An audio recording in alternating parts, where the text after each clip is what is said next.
பொதிய ஏற்று வண்டியிலே பொள்ளாச்சி சந்தையிலே பொதிய ஏற்று வண்டியிலே பொள்ளாச்சி சந்தையிலே விருதுநகர் வியாபாரிக்கு சின்ன கண்ணு நீயும் சித்து போட்டு பணத்தை எண்ணு செல்ல கண்ணு விருதுநகர் வியாபாரிக்கு சின்ன கண்ணு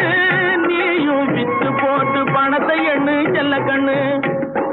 கேட்ட பணத்தை சிக்கனமா செலவு பண்ண பக்குவமா அம்மா கையில கொடுத்து போடு சின்ன கண்ணு உங்க அம்மா கையில கொடுத்து போடு சின்ன கண்ணு அவங்க 600 ஆக்குவாங்க செல்ல கண்ணு கேட்ட பணத்தை சிக்கனமா